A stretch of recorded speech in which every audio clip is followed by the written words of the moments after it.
வணக்கம் மக்களே, நான் உங்கள் அருள். என்னென்னா, இனிமேல் நம்ம முன்னாடி மாதிரி ஹெட்ஃபோனை போட்டுக்கிட்டு பாட்டை கேட்டுட்டு ஃபோனை பேசிக்கிட்டு நம்ம ரோடை கடக்கவோ வண்டி ஓட்டவோ இனிமேல் முடியாது. அதே மாதிரி தண்டவாளத்துக்கு பக்கத்தில் ஃபோனை பேசிக்கிட்டு ஹெட்ஃபோனை போட்டு பாட்டை கேட்டுட்டு அவதானமின்மையெல்லாம் போனீங்களா இருந்தீங்கன்றால் அதிகாரிகள் சட்ட ரீதியான நடவடிக்கை எடுக்கிறதுக்கு வாய்ப்புகள் உண்டு. அதாவது 1000 to 5000 ரூபாய் வரை ஃபைன் அடிப்பாங்க. அதுவும் இல்லாமக்கி உங்களுக்கு ஜெயில் தண்டனையும் இருக்குது. சில பேருக்கு ஃபைனோட விட்டுருவாங்க, சில பேருக்கு ஜெயில் தண்டனையோட விட்டுருவாங்க. ஆனால் சில பேருக்கு ரெண்டும் சேர்ந்தே நடக்கும். என்ன நடந்திருக்குன்றால், நம்ம நாட்டில் நிறைய ஆக்சிடெண்ட்டுகள் ஃபோனால் நடந்துட்டு இருக்கு.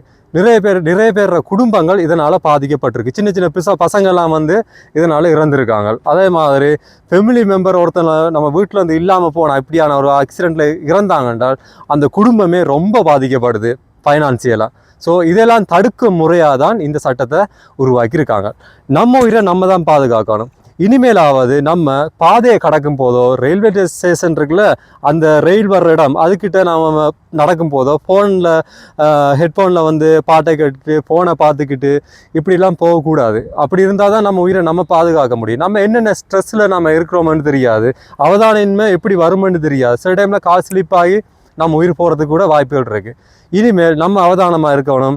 இனிமேல் ஹெட்ஃபோனை போட்டுக்கிட்டு பாதையை கடக்க வேணாம், பைக் ஓட்ட வேணாம், கார் ஓட்ட வேணாம்.